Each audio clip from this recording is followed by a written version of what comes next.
ಅಸ್ಸಲಾಮು ಅಲೈಕುಂ ವರಹಮತುಲ್ಲಾಹ್. ಅತ್ಯಗತ್ಯವಾದಂತಹ ಒಂದು ತರಗತಿಯಾಗಿದೆ ಇವತ್ತಿನದು. ಒಂದು 10 ನಿಮಿಷ ಇದನ್ನು ನೀವು ಆಲಿಸಿದರೆ ಇನ್ಶಾಅಲ್ಲಾ ಒಂದು 16 ವಿಷಯಗಳು ನಮಗೆ ಇದರಲ್ಲಿ ಕಲಿಯಬಹುದು. ತಸ್ಬೀಹ್ ನಮಾಜ್ ನಮಗೆಲ್ಲರಿಗೂ ಕೇಳಿ ಪರಿಚಯವಿರುವ, ಬಹಳಷ್ಟು ಜನರು ನಿರ್ವಹಿಸಿದಂತಹ ನಮಾಜ್ ಆಗಿದೆ. ತಸ್ಬೀಹ್ ನಮಾಜ್ ಅತ್ಯಂತ ಶ್ರೇಷ್ಠವಾದಂತಹ ಒಂದು ನಮಾಜ್ ಆಗಿದೆ. ಮಹಾನರಾದ ಅಬ್ಬಾಸ್ ರದಿಯಲ್ಲಾಹು ತಾಲ ಅನ್ಹುರವರೊಂದಿಗೆ ಪ್ರವಾದಿ ಸಲ್ಲಲ್ಲಾಹು ಅಲೈಹಿ ವಸಲ್ಲಂ ರವರು ಪ್ರತ್ಯೇಕವಾಗಿ ವಸಿಯತ್ ಮಾಡಿದಂತಹ ಒಂದು ನಮಾಜ್.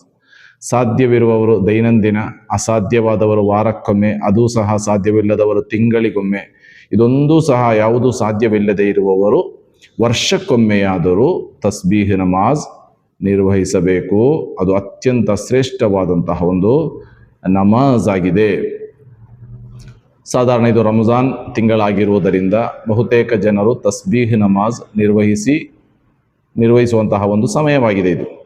ಆದ್ದರಿಂದ ಈ ತಸ್ಬೀಹ್ ನಮಾಜ್ ಅದರ ಒಂದು ಸರಿಯಾದಂತಹ ಒಂದು ಕ್ರಮ ನಾವು ಕಲಿತರೆ ಅದು ದೊಡ್ಡ ಒಂದು ಪ್ರತಿಫಲವಿರುವಂತಹ ಒಂದು ನಮಾಜ್ ಆಗಿರೋದ್ರಿಂದ ಆ ಪ್ರತಿಫಲವನ್ನು ಸಂಪೂರ್ಣವಾಗಿ ನಮಗೆ ಕರಗತ ಮಾಡಿಕೊಳ್ಳಲಿಕ್ಕೆ ಸಾಧ್ಯವಾಗ್ತದೆ. ಆದ್ದರಿಂದ ನೋಡಿ, ತಸ್ಬೀಹ್ ನಮಾಜ್ ಎಂಬುದು ಹಗಲು ನಿರ್ವಹಿಸುವಾಗ 4 ರಕಾತ್ ಸಂಪೂರ್ಣವಾಗಿ ನಿರ್ವಹಿಸುವುದು, ರಾತ್ರಿ ನಿರ್ವಹಿಸುವಾಗ, ರಾತ್ರಿ ಸಮಯದಲ್ಲಿ ಅಥವಾ ಮಗರಿಬಿನ ನಂತರ ಸುಬಹಿಗೆ ಮುಂಚಿತವಾಗಿ ನಿರ್ವಹಿಸುವಾಗ ಇದೇ ನಮಾಜನ್ನು 2 ರಕಾತ್ ಆಗಿ ನಿರ್ವಹಿಸುವುದು. ಇದಾಗಿದೆ ಇದರ ಸರಿಯಾದಂತಹ ಕ್ರಮ. ಇನ್ನು ನಿಯತ್ ಹೇಗೆ? ತಸ್ಬೀಹ್ ಎಂಬ ಸುನ್ನತ್ ನಮಾಜ್ ನಾನು ನಿರ್ವಹಿಸುತ್ತೇನೆ, ಮುಗೀತು. ತಸ್ಬೀಹ್ ಎಂಬ ಸುನ್ನತ್ ನಮಾಜ್ ನಾನು ನಿರ್ವಹಿಸುತ್ತೇನೆ. ಮೊದಲು ವಜ್ಜಹತು ಓದುವುದು.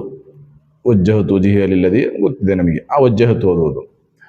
ತದನಂತರ ಸೂರ ಫಾತಿಹಾ ಓದುವುದು.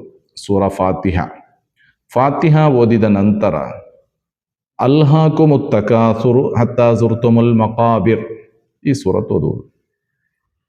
ಇದಾದ ನಂತರ 15 ಬಾರಿ ತಸ್ಬೀಹ್ ಹೇಳಬೇಕು. ತಸ್ಬೀಹಿನ ಕೊನೆಯದಲ್ಲಿ ತಸ್ಬೀಹ್ ಏನು ಅಂತ ಹೇಳಿ ಹೇಳ್ತೇನೆ. ಆಗಾಗ ಹೇಳ್ತಾ ಇದ್ರೆ ವಿಡಿಯೋ ಸ್ವಲ್ಪ ಲಾಂಗ್ ಆಗಬಹುದು. ನೋಡಿ, ಕೊನೆಯದಾಗಿ ಆ ತಸ್ಬೀಹ್ ನಾನು ಹೇಳ್ತೇನೆ. 15 ಬಾರಿ ತಸ್ಬೀಹ್ ಹೇಳಬೇಕು. ತದನಂತರ ರುಕೂಇಗೆ ನಾವು ಹೋಗಬೇಕು. ರುಕೂಇನಲ್ಲಿ ಸಾಧಾರಣ ನಾವು ಹೇಳುವಂತಹ ತಸ್ಬೀಹ್ ಇದೆಯಲ್ಲ, ಸುಬ್ಹಾನ ರಬ್ಬಿಯಲ್ ಅಜೀಮಿ ವ ಬಿಹಮ್ದಿಹಿ, ಅದು 3 ಬಾರಿ ಅಥವಾ 1 ಬಾರಿ ಹೇಳಿದ ನಂತರ ಈ ಪ್ರತ್ಯೇಕವಾದಂತಹ ತಸ್ಬೀಹ್ ಹೇಳಬೇಕು. ನಂತರ ಸಮಿ ಅಲ್ಲಾಹು ಲಿಮನ್ ಹಮೀದ, ಅಲ್ಲಿ ಹೇಳುವಂತಹ ದಿಕ್ರ್ ಇದೆ, ರಬ್ಬನಾ ಲಕಲ್ ಹಮ್ದು ಮಿಲ್ ಅಸ್ಸಮಾವಾತಿ ವ ಮಿಲ್ ಅಲ್ ಅರ್ದಿ ವ ಮಿಲ್ ಅಮಾ ಶಿ'ತ ಮಿನ್ ಶೈಇನ್ ಬಅದ್. ಅದಾದ ನಂತರ ಈ ತಸ್ಬೀಹ್ 10 ಬಾರಿ ಹೇಳಬೇಕು. ತದನಂತರ ಸುಜೂದಿಗೆ ಹೋಗುವುದು. ಸುಜೂದಿನಲ್ಲಿ ಸಾಧಾರಣ ಹೇಳುವಂತಹ ಸುಬ್ಹಾನ ರಬ್ಬಿಯಲ್ ಅಲಾ ವ ಬಿಹಮ್ದಿಹಿ ಎಂಬಂತಹ ದಿಕ್ರ್ ಹೇಳಿದ ನಂತರ ಈ ತಸ್ಬೀಹ್ 10 ಬಾರಿ ಹೇಳುವುದು. ಸುಜೂದಿನಿಂದ ಎದ್ದು ಕುಳಿತು ರಬ್ಬಿಗ್ಫಿರ್ಲಿ ವರ್ಹಮ್ನಿ ವಜಿಬರ್ನಿ ವರ್ಫೈನಿ ವರ್ಜುಕ್ನಿ ವಹದಿನಿ ವಆಫಿನಿ, ಈ ದಿಕ್ರ್ 1 ಬಾರಿ ಹೇಳಿದ ನಂತರ ತಸ್ಬೀಹ್ 10 ಬಾರಿ ಹೇಳುವುದು. 2ನೆಯ ಸುಜೂದಿಗೆ ಹೋಗುವುದು. ಅಲ್ಲಿ ಸುಜೂದಿನ ದಿಕ್ರ್ ಹೇಳಿದ ನಂತರ ಈ ತಸ್ಬೀಹ್ 10 ಬಾರಿ ಹೇಳುವುದು. ತದನಂತರ ಸುಜೂದಿನಿಂದ ಎದ್ದು ಕೂರುವುದು. ಅಲ್ಲಾಹು ಅಕ್ಬರ್ ಅಂತ ಹೇಳಿ ಎದ್ದು ಕೂರುವುದು. ಕುಳಿತುಕೊಂಡು 10 ಬಾರಿ ತಸ್ಬೀಹ್ ಹೇಳುವುದು. ತದನಂತರ 2ನೆಯ ರಕಾತಿಗೆ ಎದ್ದು ನಿಲ್ಲುವುದು. ಈ ಎದ್ದು ನಿಲ್ಲುವಾಗ ಅಲ್ಲಾಹು ಅಕ್ಬರ್ ಈ ತಕ್ಬೀರ್ ಹೇಳಲಿಕ್ಕೆ ಇಲ್ಲ. ಗೊತ್ತಾಗಿರ್ಬೋದು, 1ನೆಯ ರಕಾತಿನಲ್ಲಿ 15 ತಸ್ಬೀಹ್ ಹೇಳಬೇಕು ಸೂರತ್ ಓದಿದ ನಂತರ. ರುಕೂಯಿನಲ್ಲಿ 10, 15, 10, 25. ರುಕೂಯಿನಿಂದ ಎದ್ದು ನಿಂತು ಇಅ್ತಿದಾಲಿನಲ್ಲಿ 10, 35. 1ನೆಯ ಸುಜೂದಿನಲ್ಲಿ 10, 45. ಸುಜೂದಿನಿಂದ ಎದ್ದು ಕುಳಿತು 10, 55. 2ನೆಯ ಸುಜೂದಿನಲ್ಲಿ 10, 65. 2ನೆಯ ಸುಜೂದಿನಿಂದ ಎದ್ದು ಕುಳಿತು 10, 75 ತಸ್ಬೀಹ್ಗಳಾಯಿತು. ಹೀಗೆ 1 ರಕಾತಿನಲ್ಲಿ 75 ತಸ್ಬೀಹ್. 2ನೇ ರಕಾತಿನಲ್ಲಿ ಸೂರ ಫಾತಿಹಾ ಓದಿದ ನಂತರ ವಲ್ ಅಸ್ರಿ ಇನ್ನಲ್ ಇನ್ಸಾನ ಲಫೀ ಖುಸ್ರ್, ಈ ಸೂರತನ್ನು ಓದಬೇಕು. ತದನಂತರ 15 ಬಾರಿ ಯಥಾಕ್ರಮ ಹೀಗೆ ಹೇಳಿದಂತೆ ಸೂರತ್ತಿನ ನಂತರ 15, ರುಕೂಯಿನಲ್ಲಿ 10, ಇಅ್ತಿದಾಲಿನಲ್ಲಿ 10, 1ನೇ ಸುಜೂದಿನಲ್ಲಿ 10, ಸುಜೂದಿನಿಂದ ಎದ್ದು ಕುಳಿತು 10, 2ನೆಯ ಸುಜೂದಿನಲ್ಲಿ 10, 2ನೆಯ ಸುಜೂದಿನಿಂದ ಎದ್ದು ಕುಳಿತು ತಸ್ಬೀಹ್ ಹೇಳಿದ ನಂತರ ಅತ್ತಹಿಯಾತ್ ಓದುವುದು. ಅತ್ತಹಿಯಾತ್ ಓದಿದ ರಾತ್ರಿ ನಿರ್ವಹಿಸುವುದಾದರೆ ಅತ್ತಹಿಯಾತ್ ಓದಿ ಕೊನೆಯ ತನಕ ಓದುವುದು. ಮಸೀಹಿ ದಜ್ಜಾಲ್ ಅಲ್ಲಿಯ ತನಕ ಓದಬಹುದು. ಓದಿ ಸಲಾಂ ನಿರ್ವಹಿಸುವುದು. ಪುನಃ ಎದ್ದು ನಿಂತು ನಿಯತ್ ಮಾಡಿ ತಸ್ಬೀಹ್ ಎಂಬ ಸುನ್ನತ್ ನಮಾಜ್ ನಾನು ನಿರ್ವಹಿಸುತ್ತೇನೆ, ನಿಯತ್ ಮಾಡಿ ಪುನಃ ಇದೇ ರೀತಿ 2 ರಕಾತ್ ನಮಾಜ್ ಮಾಡೋದು. ಹೀಗೆ ನಮಾಜ್ ಮಾಡಿದರೆ ಇನ್ಶಾ ಅಲ್ಲಾಹ್ ಅದೊಂದು ಸಂಪೂರ್ಣವಾದಂತಹ ಕ್ರಮವಾಗ್ತದೆ. ಹಾಗಾದರೆ ತಸ್ಬೀಹ್ ಹೇಗೆ? ಸುಬ್ಹಾನಲ್ಲಾಹಿ ವಲ್ಹಮ್ದುಲಿಲ್ಲಾಹಿ ವಲಾ ಇಲಾಹ ಇಲ್ಲಲ್ಲಾಹು ವಲ್ಲಾಹು ಅಕ್ಬರ್, ಈ ತಸ್ಬೀಹ್ ಆಗಿದೆ.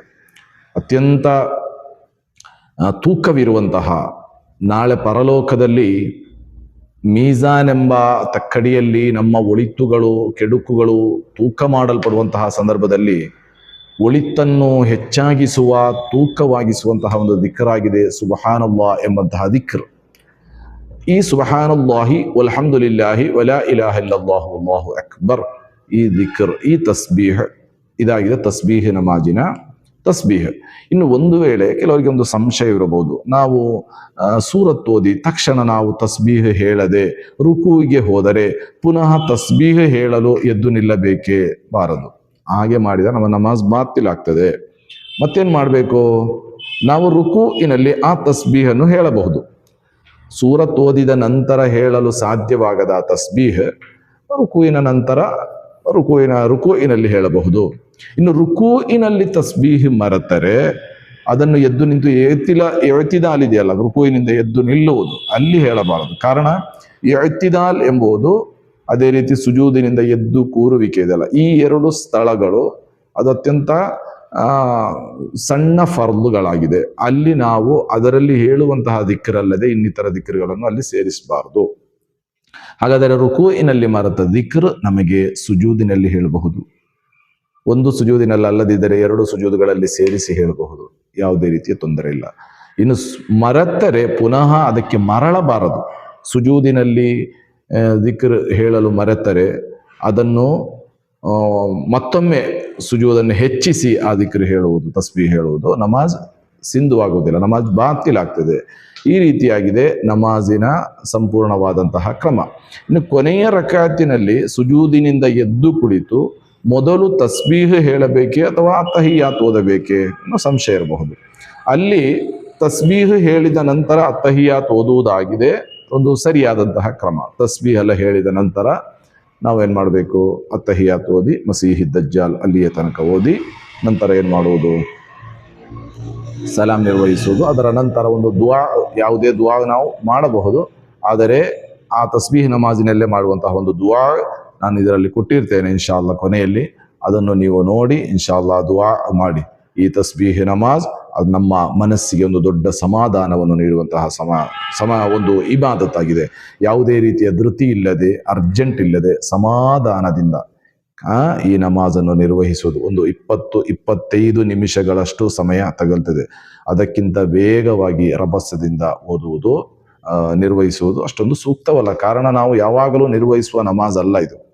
ವರ್ಷಕ್ಕೊಮ್ಮೆ ಅಥವಾ ತಿಂಗಳಿಗೊಮ್ಮೆ ನಿರ್ವಹಿಸುವಂತಹ ನಮಾಜ್ ಆಗಿದೆ.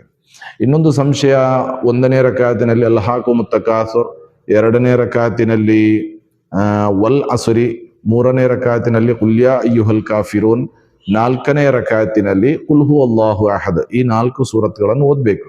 ಇನ್ನು ಒಂದು ವೇಳೆ ಈ ಸೂರತ್ಗಳನ್ನು ಓದಲು ಬಾರದೇ ಇದ್ದರೆ ಬೇರೆ ಸೂರತ್ಗಳನ್ನು ಓದಬಹುದೇ? ಓದಬಹುದು, ತೊಂದರೆ ಇಲ್ಲ. ಬೇರೆ ಸೂರತ್ಗಳನ್ನು ಓದಬಹುದು. ಇನ್ನು ಬೇರೆ ಯಾವುದೇ ಸೂರತ್ಗಳು ಅವನಿಗೆ ಗೊತ್ತಿಲ್ಲ, ಸೂರ ಫಾತಿಹ ಮಾತ್ರವಾಗಿದೆ ಅವನಿಗೆ ಗೊತ್ತಿರೋದು. ಹಾಗಾದರೆ ಸೂರ ಫಾತಿಹ ಸೂರತ್ತಿನ ಸ್ಥಾನದಲ್ಲಿ ಸೂರ ಫಾತಿಹ ಓದಬಹುದು, ತೊಂದರೆ ಇಲ್ಲ.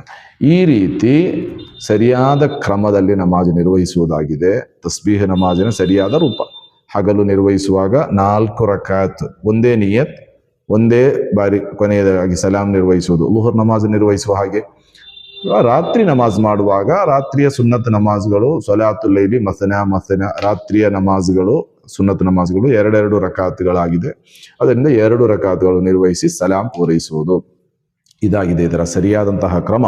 ಅಲ್ಲಾಹು ಸುಬ್ಹಾನಹು ವ ತಆಲಾ ನಮಗೆಲ್ಲರಿಗೂ ಅವನು ಇಷ್ಟಪಡುವಂತಹ ರೀತಿಯಲ್ಲಿ ಇಬಾದತ್ಗಳನ್ನು ನಿರ್ವಹಿಸಲು ಅನುಗ್ರಹಿಸಲಿ. ಆಮೀನ್ ಯಾ ರಬ್ಬಲ್ ಆಲಮೀನ್.